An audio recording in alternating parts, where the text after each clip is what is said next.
Thank you all, and I am equally excited and honored to be asked to present at the inaugural launch of the Intellectual Property Finance Institute of the Politecnico di Torino. I realize that I'm standing between you and the restroom and the coffee, so I will be succinct in my comments. We have reviewed some notions of public policy issues. We've gone into some depth on legal matters related to intellectual property, and you appreciate that the central issue of intellectual property has now been discussed at the periphery. I will remain at the periphery in discussions of reputation and risk with respect to the broad definition of intellectual property, and more specifically, as I prefer to discuss intangible assets. Let me begin then with a summary of the key points I wish to cover. First, as I use the term and as my colleagues have used the term, intellectual property includes, of course, patents, but equally important, as Pierre mentioned, the know-how covering business processes. And these assets enable clients to deliver products and services.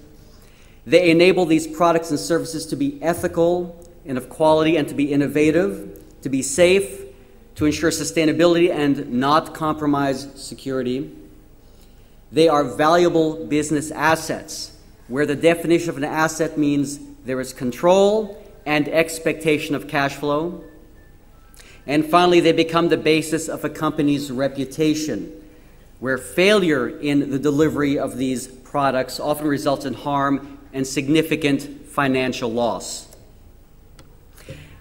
I will discuss specifically the area of corporate risk and reputation management as it relates to the holistic intellectual property management and monetization, if you will, an area of great study that I would like to see the Institute pursue, which includes risk engineering, which should be right up the core alley of the Polytechnic Institute, and comprises value creation, protection, and restoration.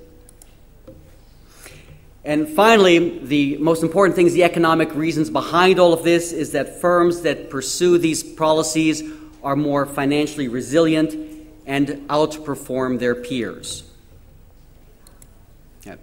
There's extra credit, by the way. This is some Roman arch somewhere in this country. If you can tell me where it is, there's extra points. The fundamentals. The business intangibles are the assets that comprise business processes, which govern ethics, innovation, quality, safety, sustainability, and security. These create value through what is referred to as reputation, which is reflected in various financial metrics.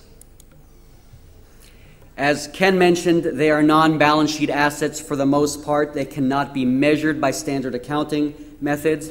It does not mean that we, as practicing individuals in intellectual property finance, need to be hampered by the limitations of accountants.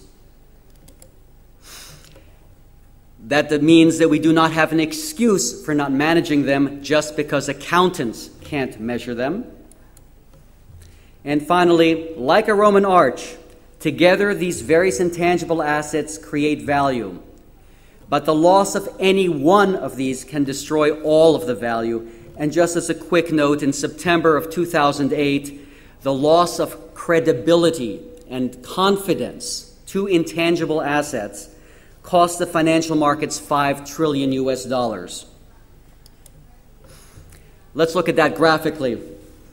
As you have seen variations on this chart, I'm sure, over the time, between 1975 and 2008, the relative fractional value of intangible assets as a proportion of corporate overall value has risen from a relatively small amount of 20% to a fairly sustainable level of approximately 70% throughout the late 1990s and the 2000s.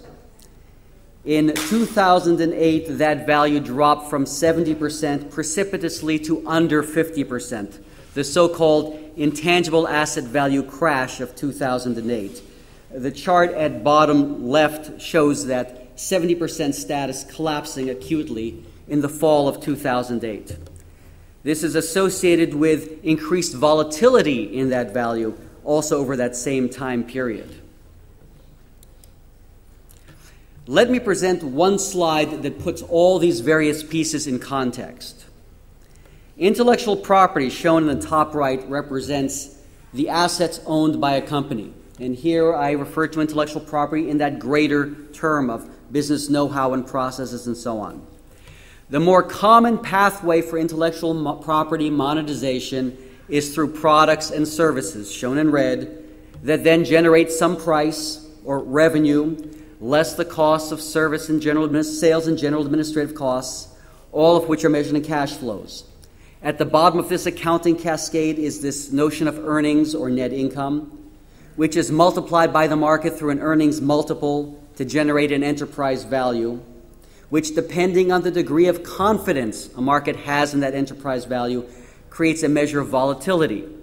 These various metrics of cash flow, equity value, cost of credit, and beta are all related.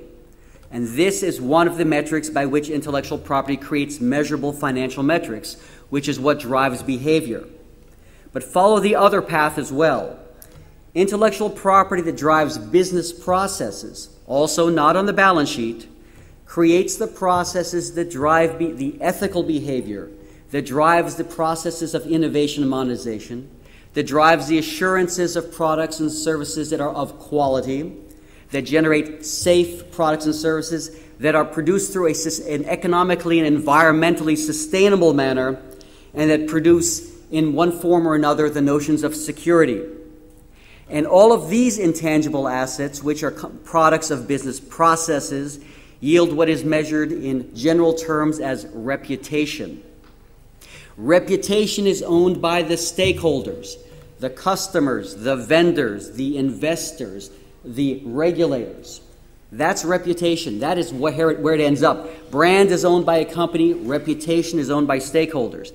And that reputation impacts price, sales and general administrative costs, price earnings multiple, and confidence. Because a company with a higher reputation is able to sell its products at higher prices. Think about the price premium attached to Apple computers versus any Windows-based system. Don't even think too hard about that. Think about the costs of labor, the costs of internal friction, the vendor preferences that a firm with a higher reputation is able to obtain from its stakeholders. And you'll see that that improves cash flows and therefore earnings. Think about reputation impact on investors and how investors will drive up an earnings multiple to increase enterprise value.